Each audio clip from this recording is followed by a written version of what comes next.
اعوذ باللہ من الشیطان اللعین الرجیم بسم اللہ الرحمن الرحیم الحمدللہ الذی خلق السماوات والارضین والصلاة والسلام علی اشرف الانبیاء والمرسلین وآلہ الطیبین الطاہرین المعصومین المظلومین۔ قائم ٹی وی کینیڈا کی خصوصی ٹرانسمیشن ماہ اعزاء سے متعلق،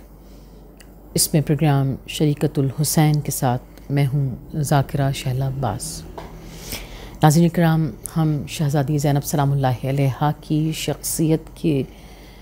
جگمگاتے ہوئے پہلوؤں پر گفتگو کر رہے ہیں، اور ہر بار گفتگو کے آغاز میں اس بات کا اعتراف کرتی ہوں کہ ایک مشت خاکی کی کیا حیثیت ہے کہ وہ شہزادی زینب سلام اللہ علیہا کی ثنا خوانی کر سکے، جن کی ثنا خوانی ائمہ طاہرین نے کی ہوں، حجت خدا نے کی ہوں، جن کی ثنا خوانی محبوب خدا نے کی ہوں، کل ایمان غالب کل غالب علی ابن ابی طالب علیہ السلام نے کی ہوں، شہزادی کونین نے کی ہوں، امام حسن و امام حسین علیہ السلام نے کی ہوں۔ ایک مشت خاکی بھلا ان کی تعریف کا کیا حق ادا کر سکتا ہے؟ شہزادی زینب سلام اللہ علیہا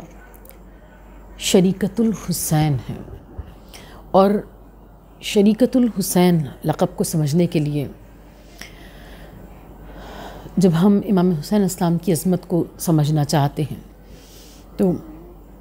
ایک مقام پر علامہ علی نقی صاحب اللہ مقامہ فرماتے تھے کہ خدا کے وجود کی ان گنت دلیلیں ہیں، مگر وہ ساری ان گنت دلیلیں ایک طرف ہیں، اور عصر عاشور امام علی مقام امام حسین اسلام کا سجدہ آخر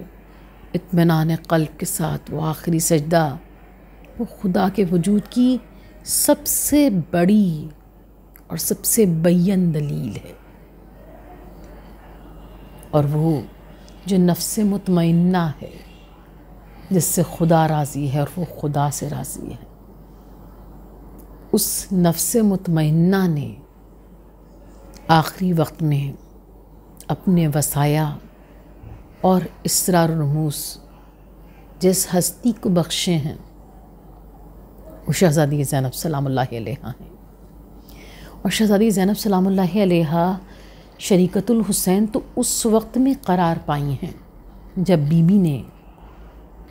مولا امام حسین اسلام کے مشن کو امام کی شہادت کے بعد آگے بڑھایا ہے، لیکن ہم یہ دیکھتے ہیں کہ جب مولا امام حسین اسلام سے بیعت طلبی کی گئی ہے، اور اس بیعت طلبی کے جواب میں امام علی مقام نے ایک چھوٹا سا خطبہ دیا ہے، جو ایک فصیح و بلیغ خطبہ ہے، یعنی بظاہر وہ چھوٹا سا خطبہ ہے لیکن اپنے اندر معانی کا سمندر رکھتا ہے۔ اس خطبے میں امام علی مقام نے شہزادی زینب سلام اللہ علیہا کا بھی تعارف کرا دیا ہے، یعنی باقاعدہ طور پر تو شہزادی زینب سلام اللہ علیہا گویا شریکت الحسین اس وقت میں قرار پائی ہیں جب آپ نے بعد امام حسین اسلام قیادت کو سنبھالا ہے، لیکن آپ کا تعارف کیونکہ ظاہر ہے نگاہ امامت دیکھ رہی ہے، لہٰذا آپ کا تعارف آقا امام حسین اسلام نے اس وقت میں ہی کرا دیا جس وقت میں آپ سے بیعت طلبی کی گئی، یزید کی طرف سے رقہ آیا، امام کو بلایا گیا، مولا امام حسین اسلام اس وقت مسجد نبوی میں بیٹھے ہوئے تھے، اور جب آپ کو رات کی تاریکی میں بلایا گیا تو آپ نے اسی وقت ارشاد فرمایا کہ یہ وقت تو دربار کا وقت نہیں ہے، ولید بن عتبہ نے اس وقت میں کیوں بلایا ہے؟ پھر آپ نے ان آنے والوں سے کہا کہ تم چلے جاؤ، میں بھی آتا ہوں۔ پھر آپ پہلے گھر گئے، پھر اپنے ساتھ اپنے محبت کرنے والوں کو، اپنے بیٹوں کو، اپنے بھائیوں کو ساتھ لیا ہے، اور پھر آپ دارالامارہ گورنر ہاؤس پہ آئے ہیں، اور پھر آپ کے سامنے ولید بن عتبہ نے جو گورنر ہے اس نے کہا کہ یزید چاہتا ہے کہ ہم آپ سے بیعت لے لیں، اور امام نے اس بیعت کے انکار میں ایک خطبہ دیا جو امام کی پوری پالیسی کو واشگاف الفاظ میں بیان کرتا ہے۔ امام علی مقام نے ارشاد فرمایا کہ ہم اہل بیت النبوت ہیں، ہم مادھن رسالت ہیں، ہمارے گھروں پر فرشتوں کی آمد و رفت رہا کرتی ہے۔ کتنی عجیب بات ہے کہ ایک آقا امام حسین السلام یعنی پورے دنیائے عرب میں وہ ہر ایک سے جس سے چاہتا تھا اس سے بیعت طلب کر چکا ہے. اب چند اشخاص رہ گئے اور ان میں سب سے اہم ترین شخصیت امام حسین اسلام کی ہے اور امام حسین اسلام سے بیعت طلبی کی گئی ہے. اور امام علی مقام اس بیعت طلبی کے جواب میں کی جگہ ہم کا صیغہ استعمال کرتے ہیں. آپ نے شرط فرمایا کہ ہم اہل بیت نبوت ہیں، ہم مادن رسالت ہیں، ہمارے گھر پہ فرشتوں کی آمد و رفت رہا کرتی ہے. گویا کہ امام علی مقام زمانے کو یہ بتا رہے ہیں کہ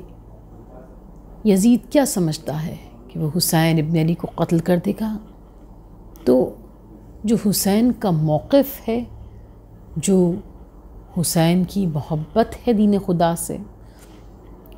اور جو حسین کا دین اسلام کو بچانا ہے، کیا وہ باقی نہ رہ پائے گا؟ آقا امام حسین اسلام نے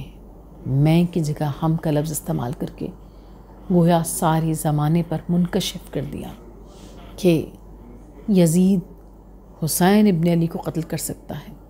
مگر حسین کے عزم کو قتل نہیں کر سکتا. حسین کی حمایت دین کو قتل نہیں کر سکتا. حسین کو قتل کر سکتا ہے مگر حسین ابن علی کے افکار کو قتل نہیں کر سکتا. گویا آپ نے سارے زمانے پر اس ایک تعارف سے منکشف کر دیا کہ میں تنہا نہیں ہوں. ہم مردوں کو میدان کربلا میں مار دیا جائے گا مگر یزید اپنے فریب میں خود ہی اپنے بنائے ہوئے جال میں پھنس جائے گا. پروردگار عالم قرآن کریم میں ارشاد فرماتا ہے واللہ خیر الماکرین، اللہ سب سے بہترین تدبیر کرنے والا ہے. خدا نے تدبیر اس شان سے کی ہے کہ یزید آخر تک جس چیز کو اپنی فتح اور اپنے لیے ایک خوشی کا باعث سمجھ رہا تھا کہ اس نے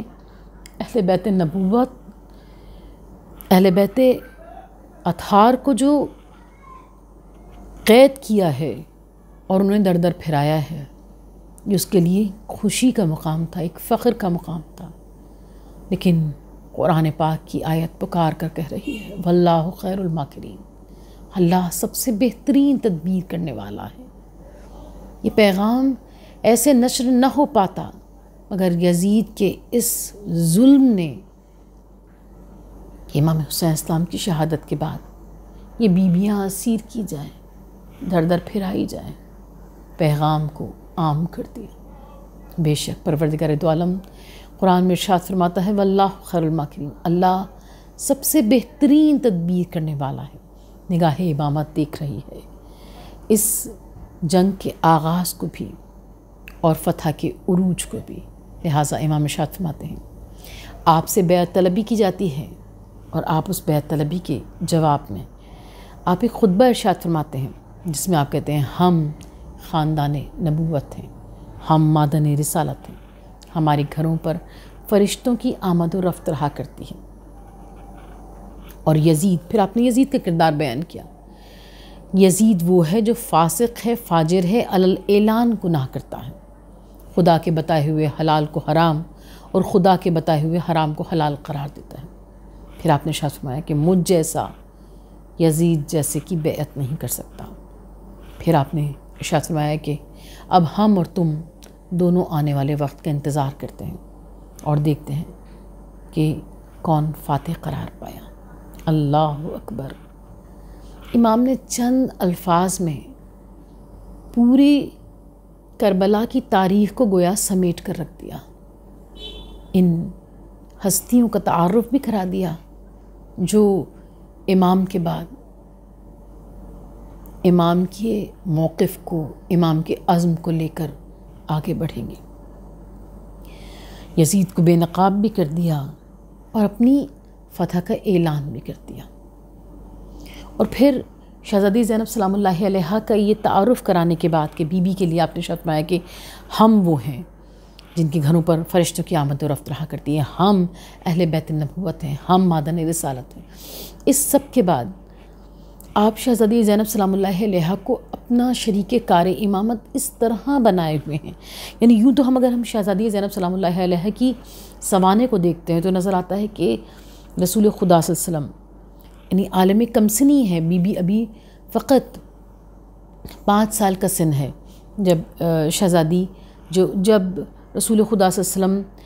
کے وصال کا وقت قریب آنے والا ہے، اور اس وقت میں بی بی نے خواب دیکھا ہے اور اس خواب کو بیان کیا. تو آپ نے جو گفتگو فرمائی ہے، جو رحمت اللہ عالمین نے، شفیع المذنبین نے، رسول خدا صلی اللہ علیہ وسلم نے جو گفتگو فرمائی ہے، وہ شہزادی زینب سلام اللہ علیہ کی سماعتوں میں محفوظ ہے. آپ نے فرمایا ہے بی بی تم پر مصائب کے پہاڑ ٹوٹیں گے، لیکن تم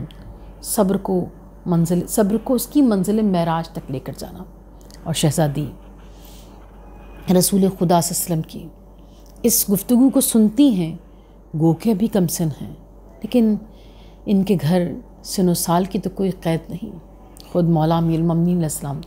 جب رسول خدا صلی اللہ علیہ وسلم نے دعوت ذوالعشیرہ میں اعلان کیا تھا اپنی نبوت کا، خدا کی وحدانیت کا، اور یہ کہا تھا کہ آج جو میرا ساتھ دیکھا،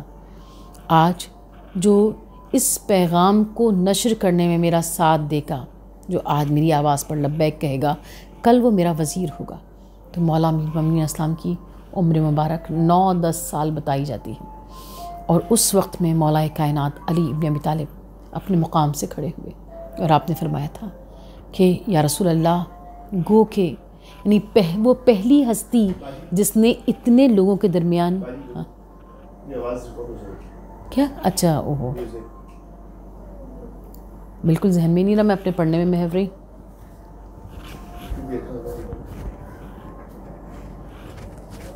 تو ابھی کتنا 1 منٹ پہلے سے لوں؟ آخری میرے کیا تھے الفاظ وہ دیکھ لو میں پھر جہاں سے وہ آواز آنی شروع ہوئی ہے.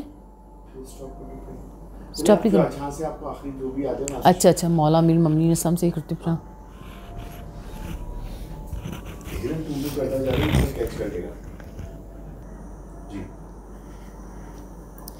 دعوت ذوالعشیرہ میں مولا امیر المومنین علی بن ابی طالب علیہ السلام، گو کہ آپ کا سن 9-10 سال کا ہے، لیکن اس وقت میں آپ نے اللہ کے رسول کو پہلی بار اتنے لوگوں کے درمیان یا رسول اللہ کہہ کے مخاطب کیا. اور اس کے بعد پھر آپ نے فرمایا تھا کہ گو کہ میرا سن ابھی کم ہے، لیکن میں آپ کے دشمنوں کی آنکھیں پھوڑ ڈالوں گا، میں آپ کا قوت بازو بنوں گا. جیسے مولا کائنات نے کیا، ظاہر ہے کہ جو ان کی زینت قرار پائی ہے اس شہزادی کی شان بھی یہ ہے کہ گو کہ سن ابھی 5 سال کا ہے، لیکن اللہ کے رسول نے یہ ارشاد فرمایا ہے اس خواب کو سننے کے بعد. آپ نے کہا ہے کہ زینب تم پر مصائب کے پہاڑ ٹوٹیں گے اور تم صبر کو اس کی منزل معراج پر پہنچاؤ گی. تو شہزادی نے عزم کیا ہے، اللہ کے رسول سے عہد کیا ہے کہ چاہے کتنی بھی مصیبتیں آ جائیں، لیکن اے نانا جان آپ دیکھیں گے میرے پائے ثبات میں ذرہ برابر جنبش نہیں آئے گی. اور اس کے بعد ہم یہ دیکھتے ہیں کہ مولا امیر المومنین اسلام آپ کو اپنے شریک کار امامت بنانے ہوئے ہیں. کتنے ہی مقامات ایسے ہیں جہاں شہزادی زینب سلام اللہ علیہ سے آپ مشورے کرتے ہیں. پھر امام حسن مجتبیٰ علیہ السلام کی زندگی ہے جس میں کتنی بار ایسے سیاسی حربے کیے گئے کہ اہل بیت رسول دور ہو جائیں، یا نعوذ باللہ اہل بیت رسول کے کردار کو ایسا بیان کیا جائے کہ لوگ ان سے متنفر ہو جائیں. ایسی کتنی ہی کوششوں کو ناکام کیا امام حسن مجتبیٰ علیہ السلام نے، اور ان مشوروں میں شریک شہزادی زینب سلام اللہ علیہ نظر آتی. اور پھر امام حسین علیہ السلام، جب آپ نے سفر غربت اختیار کیا ہے، آپ نے گویا کہ اس وقت میں ہی جب آپ سے بیعت طلبی کی گئی، آپ نے شہزادی زینب سلام اللہ علیہ کا تعارف کرا دیا. اور اس کے بعد جب شہزادی کو اور گھر والوں کو آپ لے کر چلے ہیں تو اس وقت میں ابن عباس نے اور بہت سے آپ کے محبت کرنے والوں نے یہ کہا تھا کہ آپ اگر جانا ناگزیر ہے ہی تو آپ چلے جائیے، مردوں کو ساتھ لے جائیے، لیکن خواتین کو نہ لے کر جائیے. اور امام علی مقام نے اپنی آنکھوں سے اشک بہا کر گویا اس بات کا اعلان کیا تھا کہ زینب کا جانا انتہا سے زیادہ ضروری ہے. چونکہ زینب شریک کار امامت ہے، اور لوگ امام کی اس بات کو دیکھ کر خاموش ہوئے، ورنہ نہ جانے کتنے لوگ اس بات پر مضطرب ہیں اور کس کس طرح امام سے استدعا کرنا چاہتے ہیں کہ خواتین کو اور بچوں کو ساتھ نہ لے کر جائیں۔ اور پھر جب امام علی مقام شہزادی زینب سلام اللہ علیہا کو اور خواتین کو لے کر کربلا کے میدان میں آئے ہیں، اور وہ آخری مقام جہاں مولا امام حسین السلام نے خطبہ دیا ہے، ان شہزادیوں کو شہزادی زینب سلام اللہ علیہا کے سپورٹ کیا، اور آپ نے فرمایا تھا کہ زینب میرا سارا گھر، اس گھر کے موجود سارے یتیم تمہارے حوالے ہیں، اور بی بی تمہیں خدا کے حوالے کر کے جا رہے ہیں۔ پھر آپ نے ارشاد فرمایا تھا تمام بیویوں کے ساتھ وہ شہزادی جس کو قیادت سونپی ہے، آپ آخری خطبہ ارشاد فرماتے ہیں تو ارشاد کرتے ہیں اے بیویوں مصیبتیں اٹھانے کے لیے تیار ہو جاؤ۔ ہزاروں درود، لاکھوں سلام آقا امام حسین السلام کی ذات اقدس پر۔ جب بھی ہم ان خطبے کے الفاظ کو پڑھتے ہیں دل کانپ جاتا ہے کہ مولا 10 محرم کا دن جسے آج بھی گزارنے کے بعد روح تک زخمی ہو جاتی ہے، مولا ہم نے وہ لاشیں نہیں دیکھے، ہم نے وہ خاک اور خون میں تڑپتی ہوئی میتیں نہیں دیکھی، ہم نے وہ چاند سے چہرے، وہ سوکھے ہوئے ہونٹ نہیں دیکھے۔ اس کے باوجود بھی فقط ان کا ذکر سننے کے بعد دل اتنا بے قرار ہو جاتا ہے، آنکھوں سے آنسوں کے دریا بہانے کے باوجود دل اتنا مضطرب ہوتا ہے کہ جب بھی ہم آپ کے یہ الفاظ پڑھتے ہیں کہ امام نے اس آخری وقت میں جو رخصت آخر کا منظر ہے، جو امام حسین السلام کی آخری رخصت ہے، اس میں آپ کا یہ ارشاد فرمانا اے بیویوں مصیبتیں اٹھانے کے لیے تیار ہو جاؤ، دل تڑپ جاتا ہے کہ مولا ان بیویوں نے قیامتیں دیکھی ہیں، اس کے بعد آپ یہ ارشاد فرما رہے ہیں۔ اور یقیناً اگر آج بھی ہم امام کی بارگاہ میں سوال کریں تو یہی جواب آئے گا کہ جو قیامتیں انہیں اٹھانی ہیں، اس کے آگے جو قیامتیں یہ اٹھا چکی ہیں وہ بہت ہلکی ہیں۔ خاندان نبوت، خاندان عصمت و طہارت، عصمت معاب، عفت معاب بیویوں کے لیے اپنے بچوں کے لاشیں دیکھنا آسان تھا، لیکن سر برہنہ بازاروں اور درباروں میں جانا یہ سب سے بڑی قیامت تھی۔ پھر جب آقا امام حسین السلام نے آپ کو شہزادی زینب سلام اللہ علیہ کو یہ قیادت سونپی ہے تو آپ نے ایک اور جملہ ارشاد فرمایا، آپ نے فرمایا کہ خدا تمہارا حامی و ناصر رہے گا، اور پھر ارشاد کیا کہ تمہاری زبان سے کوئی جملہ ایسا نہ نکلے کہ جو تمہارے مراتب کو گھٹا سکے۔ یعنی گویا امام اس آنے والے وقت کے لیے اس طرح سے تیار کر رہے ہیں کہ یہ بیبیاں اتنی عصمت و طہارت والی بیبیاں ہیں، خدا کی بارگاہ میں ان کا مقام اتنا بلند ہے کہ جہاں یہ بد دعا کرتے ہیں، جہاں یہ ہاتھ اٹھا دیں، جہاں یہ اپنا چہرہ آسمان کی طرف کر کے خدا کی بارگاہ میں فریاد کرتے ہیں، وہیں یہ امتحان موقوف ہو سکتا ہے، لیکن امام علی مقام اس امتحان کو دینا چاہتے ہیں اور اس منزل بلند کو پانا چاہتے ہیں۔ اور شہزادی زینب سلام اللہ علیہا شریک کار امامت ہیں، شریکت الحسین ہیں۔ آپ امام حسین السلام کی صرف الفاظ نہیں، آپ کے ایک ایک جنبش ابرو کو سمجھتی ہیں، آپ کے چہرے پر آنے والے ایک ایک کرب کو سمجھتی ہیں، آپ کے چہرے پر آنے والے ایک ایک تاثر کا مطلب اور معانی جانتی ہیں کہ بھائی آپ سے کیا چاہتے ہیں، آپ کا ماں جایا، رسول کا نواسا، رسول کی پہچان شہزادی زینب سے کیا چاہتے ہیں۔ لہٰذا بی بی صرف شہزادی زینب سلام اللہ علیہا بس امام حسین اسلام کے چہرے کو دیکھ رہی ہیں کہ جو کچھ میرا ماں جایا چاہتا ہے، جو کچھ حسین ابن علی چاہتے ہیں، جو کچھ امام وقت چاہتا ہے، ہم وہ سب کچھ کریں گے۔ آپ جن کے ہاتھوں میں صرف ان خواتین کی، ان لٹی ہوئی بیویوں کی قیادت اور سیادت نہیں ہے، آپ کے ہاتھوں میں تو اس وقت گویا زمام حکومت ہے۔ امام علی مقام کے ہاتھوں میں رفتار کائنات ہے۔ تو جب آپ نے وصایا شہزادی زینب سلام اللہ علیہ کے سپرد کیے ہیں تو اب یہ طاقت شہزادی زینب سلام اللہ علیہ کے ہاتھوں میں بھی ہے، جب چاہے امتحان کو روک سکتی ہیں۔ لیکن بی بی امام کے چہرے کے ایک ایک رنگ کو، ایک ایک تاثر کو جانتی ہیں کہ میرا ماجایا دین کی سربلندی کے لیے، خدا کے نام کو اونچا کرنے کے لیے، توحید کو بچانے کے لیے کس حد تک جانے پہ تیار ہے۔ لہٰذا جہاں تک حسین چاہتے ہیں وہاں تک زینب منزل امتحان سے گزرے گی اور صبر کو اس کی منزل معراج پر پہنچائے گی۔ اور اسی لیے جب 11 محرم کی صبح کے لیے تاریخ نے لکھا کہ 11 محرم کی صبح عمر سعد نے اپنے لشکر کے قتل ہو جانے والوں کی نماز جنازہ پڑھائی اور خاندان رسالت کے جگر گوشوں کو اسی طرح خاک و خون میں غلطاں زمین کربلا پر پڑا رہنے دیا، اور یہی نہیں بلکہ عمر سعد نے حکم دیا کہ ان سوگواروں کو، ان لٹی ہوئی بیویوں کو مقتل کے بیچ سے گزارا جائے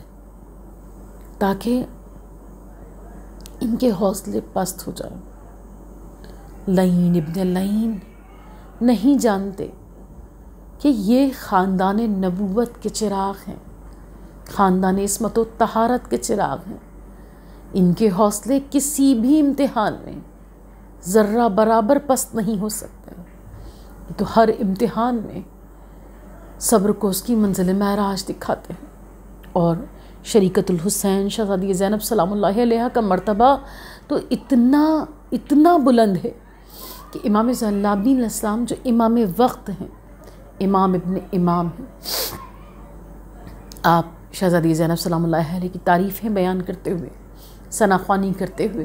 ارشاد کرتے ہیں کہ 11 محرم کی صبح جب یعنی 10 محرم تک امام پر غشی طاری تھی تاکہ امامت بچ جائے، امام ارشاد کرتے ہیں کہ جب خدا نے اس بیماری کے غلبے کو مجھ سے کم کیا اور میں کھڑا ہوا اور میرے ہاتھوں میں ہتکڑیاں اور پیروں میں بیڑیاں اور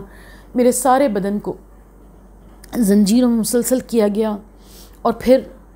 مقتل سے گزارا گیا، تو اس روح فرسا منظر کے لیے امام ارشاد کرتے ہیں کہ جب میں نے اپنے بھائیوں،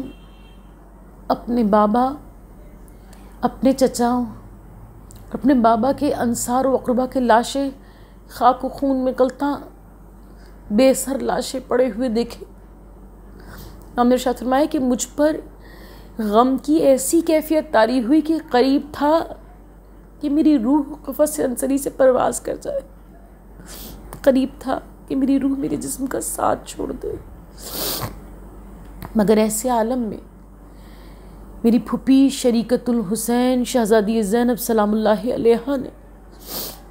اپنے آپ کو پشت ناقہ سے گرایا اور پھر میرے قریب آئیں اور مجھے سہارا دیا اور مجھے پیار کر کے فرمایا، میرے لال کیوں گھبراتے ہو؟ یہ تو ایک امتحان تھا، یہ تو ایک وعدہ تھا جو ہمارے جد رسول خدا نے کیا پروردگار دو عالم سے، اور اس وعدے کو نبھایا تمہارے بابا حسین ابن علی، میرے لال کیوں گھبراتے ہو؟ اگر آج یہ لاشیں خاک و خون میں غلطاں بے سر لاشیں اگر آج زمین کربلا پر اس طرح پڑے ہوئے ہیں اور ہم ان لاشوں کو چھوڑ کر ہمیں اسیر بنا کر لے کر جایا جا رہا ہے، تو میرے لال گھبراؤ نہیں، تم دیکھنا کہ ان کے آثار قیامت تک باقی رہیں گے، تم دیکھنا ان کی قبریں، ان کے روضے مرجع خلائق بن جائیں گے۔ اللہ اکبر! کیا شہزادی زینب سلام اللہ علیہ شریکت الحسین عقیلہ بنی ہاشم کا یقین ہے کہ شہزادی زینب سلام اللہ علیہا کس قوت کی حامل خاتون ہیں، صبر کی کون سی منزل پر شہزادی زینب سلام اللہ علیہا فائز ہیں، رسول خدا صلی اللہ علیہ وسلم سے کیے ہوئے وعدے کو کس شان سے وفا کرنے والی شہزادی ہیں، صحت العقائل یعنی عقل رکھنے والی خواتین کی سردار ہیں، وہ شہزادی کس ہمت اور حوصلے کو رکھتی ہے، کیا جگر ہے شہزادی زینب سلام اللہ علیہا کا۔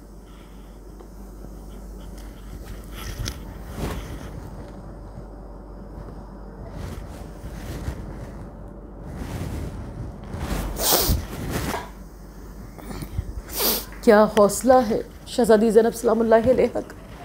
کیا کلیجہ ہے شریکت الحسین کا، اور کیا یقین کی منزل ہے شہزادی زینب سلام اللہ علیہا کی۔ وہ لائن جنہوں نے شہزادی کی اس گفتگو کو سنا ہوگا یقیناً وہ سمجھ نہیں سکتے ہوں گے کہ کبھی ایسا بھی ہو سکتا ہے کہ وہ بے سر لاشیں جو خاک کربلا پر خاک و خون میں غلطاں پڑے ہیں، وہ بے سر لاشیں کبھی قبریں ہوں گی، کبھی روضے بنائے جائیں گے، وہ سوچ بھی نہیں سکتے تھے، مگر شہزادی زینب سلام اللہ علیہا اس عالم میں خدا کی ذات پر یقین کرنا سکھاتی۔ بی بی ارشاد کرتی ہیں کہ تم دیکھنا ایک دن ان کے روضے مرجع خلائق بن جائیں گے، ایک دن ان کی قبریں خدا کے تعارف کا ذریعہ بن جائیں گے، خدا کی توحید بچانے والوں کی قبریں خدا کے تعارف کا ذریعہ بن جائیں گے، تم دیکھنا۔ اب پروردگار دو عالم قرآن کریم میں ارشاد فرماتا ہے جو مجھ پر جیسا یقین کرتا ہے میں اس کے یقین کا ویسا ہی بدل عطا کرتا ہوں۔ صاحب ذوالفقار کی بیٹی نے، باب مدینۃ العلم کی بیٹی نے، مولائے کائنات علی بن ابی طالب کی نور نظر نے خدا کی ذات پر اس طرح سے یقین کرنا سکھایا کہ شہزادی نے ارشاد کیا کہ تم گھبراؤ نہیں میرے لال، ایک دن ان کے روضے مرجع خلائق بن جائیں گے۔ آج شہزادی کے اس یقین کا اثر ہم اس شان سے دیکھتے ہیں کہ کل جن بے سر لاشوں کو چھوڑ کر امام زین العابدین علیہ السلام آنکھوں سے خون بہاتے ہوئے اس مقتل سے گزر رہے تھے، آج ان ہستیوں کے روضے مرجع خلائق بن چکے ہیں۔ کل جو وہ ایک آواز آقا امام حسین اسلام کی بلند ہوئی تھی، حل من ناصر ینصرنا، ہے کوئی جو میری مدد کو آئے، حل من مغیث یغیثنا، ہے کوئی جو میری نصرت کو آئے، آج اس آواز کے جواب میں شہزادی زینب سلام اللہ علیہا کا معجزہ ہے کہ آج اس آواز کے جواب میں کروڑوں آقا امام حسین پر جان نثار کرنے والے، مولا سے محبت کرنے والے، صرف مسلمان ہی نہیں غیر مسلم اس 40 واک پہ شامل ہوتے ہیں، اور کروڑوں لوگوں کی فقط ایک آواز ہوتی ہے، لبیک یا حسین، لبیک یا حسین۔ دین خدا کو آقا امام حسین علیہ السلام نے بچایا، اور آقا امام حسین علیہ السلام کی محنتوں کو شہزادی زینب سلام اللہ علیہا نے بچایا۔ خدا کی بارگاہ میں اس پاک ذکر کے بعد ہم امام زمانہ علیہ السلام سے توسل کرتے ہوئے ان کے وسیلے سے خدا کی بارگاہ میں دعا کرتے ہیں کہ پروردگار، ہم اپنی زبانوں سے ہی کہتے ہیں کہ ہم شہزادی زینب سلام اللہ علیہا کی کنیز ہیں، پروردگار ہم اس طرح شہزادی زینب سلام اللہ علیہا کی نورانی شخصیت کو درک کریں، ان کی معرفت کو پائیں کہ ادھر سے بھی یہی آواز آئے،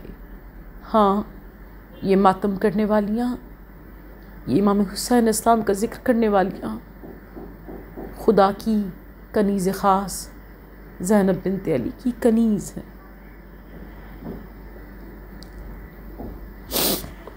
اچھا غلطی ہوئی کہ میں کوئی ٹیشو نہیں لے کے بیٹھی تھی، میں روئی ہوں تھوڑا سا